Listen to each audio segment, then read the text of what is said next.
मैया जालांनाय चिरां जिल्लानि जे रुनिकाटा रेन्ज अफिसनि मावखुलिखौ माखासे सुबुंफोरा बा पाब्लिक बिथांमोना फैनानै बेखौ गाग्लोबनाय लन्ड' बन्द' खालामनाय आरो बे अफिसाव जेसेबां माने प्रपार्टि दङमोन गारिनिफ्राय अफिसनिफ्राय बे जिखिनि सिलिंखार खालामबाय बेखौ नुनानै गोसोआव जोबोद दुखु मोनदों आरो गोथौयै आङो बे घटनाखौ सोंखारिदों। बे थासारिया मानो जाखो आरो मानो बेखौ कन्ट्रल खालामनो हायाखिसै आरो बेयाव रायजो राजाफोरा हिंसानि महर लानानै मा कारनाव गाग्लोबफैखो बिनि सायाव मोनसे स्पेसियेल आसाम सरकार आरो बिटिसि प्रशासननिफ्राय तदन्त मोनसे इनकुवेरि कमिटि बहायनांगौ जाहाथे घटनाया मानो बबेनिफ्राय जागायखो बोरै जाखो आरो बे घटनाया जानायनि उनाव जिखिनि थासारि बेयाव सोमजिबाय जोंनि गोजोन आरो जोंनि जि मोनसे जोंनि ओनसोलाव जि मोनसे थासारि सोलिबाय थादोंमोन बे हिंसानि थासारिया जानायनि उनाव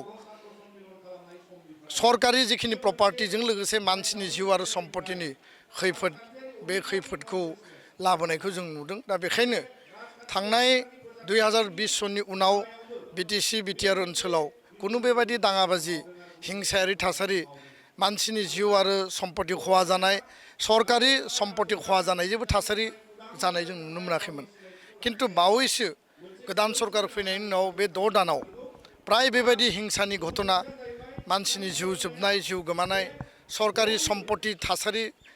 बेखौ सिलिंखार खालामनाय आरो सुबुंनि जिउ आरो सम्पतिनि खहा खालामनाय थासारिखौ नुनानै बियो मोनसे सोमोनांथाव थासारि बा जाथाय होननानै आङो बुंनो सानो। बेखायनो मैयानि जि घटना बे जाहाथे पुनराबृत्ति जाया बिटिआरआव बिटिसिआव कुनु हिंसानि थासारि जाया कुनु संघात आरो कनफ्लिक्ट दाजाथों आरो बेखायनो बिनि सायाव तदन्त नांगौ आरो सोर खालामदों मारै खालामदों मानो खालामखो दायनिगिरिया सोर बिनि सायाव बिसार जानांगौ आरो बयखौबो गोजोन आरो सान्थि लाखिनो थाखाय आं खावलायदों आरो बे बिथिङाव आथिखालनि सरकारा थारैनो रैखाथि होनायाव बा जोंनि जिबन आरो सम्पतिखौ रक्षनाबेक्षन होनायाव गोजोनखौ गोजोर खालामनायाव गोजोरै लाखिनायाव पिसखौ मेनटेन खालामनायाव बिथांमोना फेलार जादों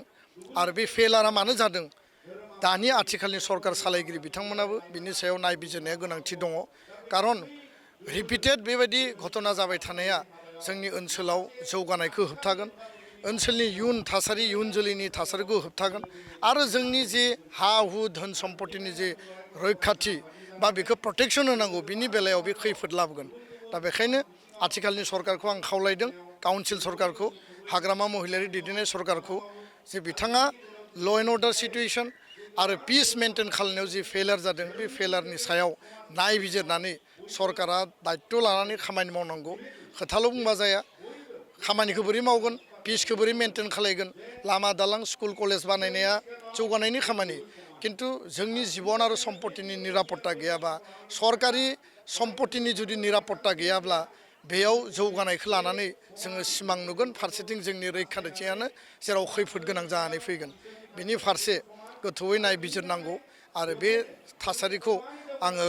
गोख्रोङै सोंखारिदों आरो गोजोनखौ मेनटेन खालामनो थाखाय गासै हारि माहारि गासै सुबुं बेयाव थानाय थागिबि बिथांमोनखौ आं खावलायदों। गोजोन्थों।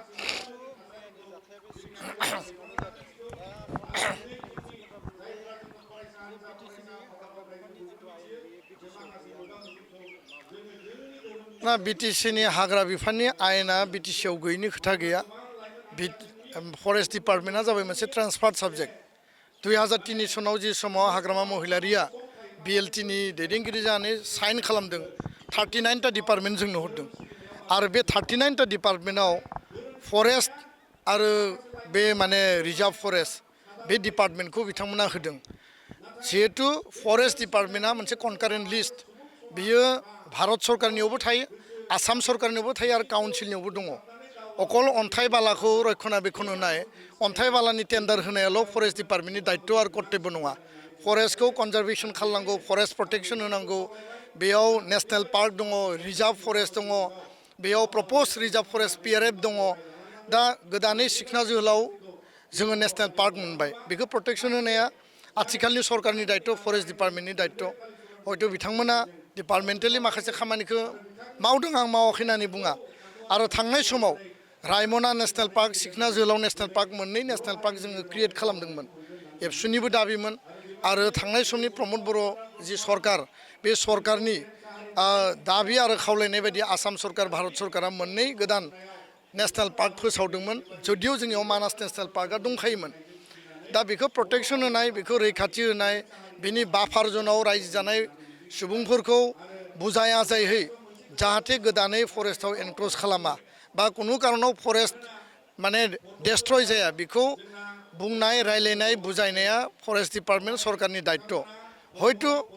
रायजो राजाजों आरो डिपार्टमेन्टजों जिखिनि आन्डारस्टेन्डिं जिखिनि बुजाबुजि जिखिनि बुजायनांगौमोन बेयाव जिखिनि एमिकेबल मोनसे समाधान सलुसन ओंखारनांगौमोन बे समाधान ओंखारनायाव बिथांमोननियाव भुल बुजाबुजि जादों कनफ्लिक्ट जादों आरो जायनि थाखाय मैयानि घटनाया जादों दा बेखायनो मालाबा जोंनियाव थासारि जायोब्ला हाग्रामा महिलारि बिथाङा बुङो जे माने ल' एन्ड अर्डारा आंनियाव गैया आङो बिनि गार्जेन नङा होननानै ल' एन्ड अर्डारा स्टेटनि साबजेक्ट खिन्थु काउन्सिलनि मुरब्बिया बिथाङानो आरो बेयाव जिखुनु ल' एन्ड अर्डार सिटुवेसन जायोबा काउन्सिला आसाम सरकारनिफ्राय स्पेसियेल फर्स स्पेसियेल माने नोङो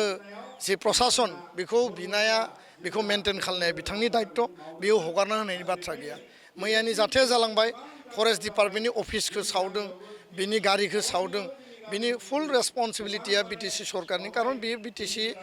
बा बिटिआर सरकारनि बे प्रपार्टि आरो बिनि रेसपन्सिबिलिटिया बिथांनि बे डिपार्टमेन्टआ आंनियाव गैया होनना बुङोब्ला बोरै जानो डिपार्टमेन्टआ गावनियावनो दङ गावनो सालायगासिनो फरेस्टनि इएम दङ फरेस्टनि सिएइचडि दङ फरेस्टनि डिएफअ दङ रेन्जार दङ फरेस्ट गार्ड दङ बेयाव फरेस्टार 1 दङ दा बेयाव डिपार्टमेन्टआ आंनि नङा होनना बुङोब्ला बेखौ सोर बिसास खालामगोन दा बेखायनो अकल अन्थाइ बाला प्रटेक्सन होनाय अन्थाइ बालानिखौ रेभिनिउ लानायाल' फरेस्ट डिपार्टमेन्टनि दायित्व नङा हाग्राखौ संरैखा खालामनाय जोंनि सिख सिदुलखौ संरैखा खालामनाय गासै जाति जनगोष्ठीनि जिखिनि मोनथाय दङ आरो जेराव मोनथायखौ मोनो बेयाव होनांगौ जेराव मोनथायखौ मोना बिथांमोनखौ बुजाय आजाय बायजोआव लाबोनानै बिथांमोननि समाधान खालामनांगौआ बिथांमोननिनो दा बे बेलायाव जुदि बिथाङा घटना जानायनि उनाव दायित्व आं नङा होननानै खनफ्रोमबो बुङोब्ला बा मालिकआ सोर दा बिटिसिनि मालिकआ दा बेयावसो प्रश्नआ फैदों जे मालिकआ बिथाङानो रायजोआ बिथांनो मेन्डेट होदों 5 बोसोराव मेन्डेटनि गेजेरजों रायजो राजानो प्रटेक्सन होनांगौ सरकारखौ मोजां सालायनांगौ पिसफुलि मेनटेन खालामनांगौआ बिथांनि दायित्व आरो रिपिटेड बेबायदि इनसिडेन्ट आरो भायलेन्स जानाया जोंनि ओनसोलनि थाखाय बे मोजां साइन नङा आरो बेखौ रायजो राजाफ्रा दिनै बुजिदों जे मानो रिपिटेड घटना जादों आरो मानो कन्ट्रल खालामनो हायाखै मानो पिसखौ मेनटेन खालामनो हायाखै आरो सोरनि गोरोन्थिनि थाखाय बारम्बार रिपिटेड भायलेन्सआ बिटिसिआव जादों बे थारैनो दिनै थासारियाव माने नुजाबाय आरो बयबो बेखौ नुगासिनो दङ गोजोन्थों जानो हागौ बिथाङा सरकार सालायनायाव सिरियास नङा आरो जेरैबायदि मेनटेन खालामनांगौ पिस ट्रेंकुइलिटि एडमिनिस्ट्रेसन प्रशासन डिपार्टमेन्ट दा सिरियासै मावोब्ला बेखौ हायैनि जेबो बाथ्रा गैया गासैबो जाति जनगोष्ठीखौ बिसासाव लाखिनांगौ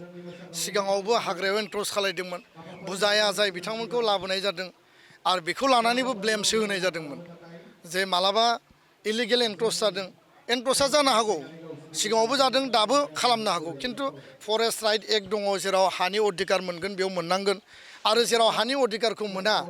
नेशनेल पार्क बा रिजार्भ फरेस्ट बा जेराव माने नोङो वाइल्ड लाइफ सेन्चुरि बेयाव जिहेतु हानि अधिकारखौ मोना बे अधिकारखौ मोनाब्ला गोदानै हाबनाय मानसिफोरखौ बुजायनानै बहाबा रिसेटल खालामनो हायो नामा रिलकेट खालामनो हायो नामा बिनि मेकानिजम दिहुननांगौ दा बेखायनो सिरियास सरकार सालायनायखौ जों नुवाखै आरो सिरियास सरकार सालायैनि थाखायनो दिनै बेबायदि घटनाया रिपिटेड इनसिडेन्टआ जादों आरो बेखौसो जोङो नुदों गोजोन्थों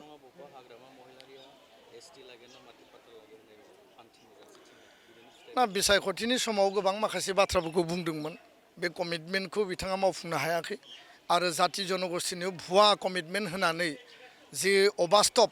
जि बास्तब कमिटमेन्ट बेखौ मावनानै हो आरो जिफोरा अबास्तब आनप्रेक्टिकेल बे आनप्रेक्टिकेल कमिटमेन्टखौ होनानै बिथाङा दिनै गावनि आथिङावनो रुवाखौ दानना लानाय बायदि नुदों दायो आङो सोंखारनो लुबैयाखै सोंखारनायनि सम नङा दा बेखायनो बास्तब खोथाखौसो आङो आंनि उपलब्धिनिफ्राय बे खोथाखौ फोरमायदों गोजोन्थों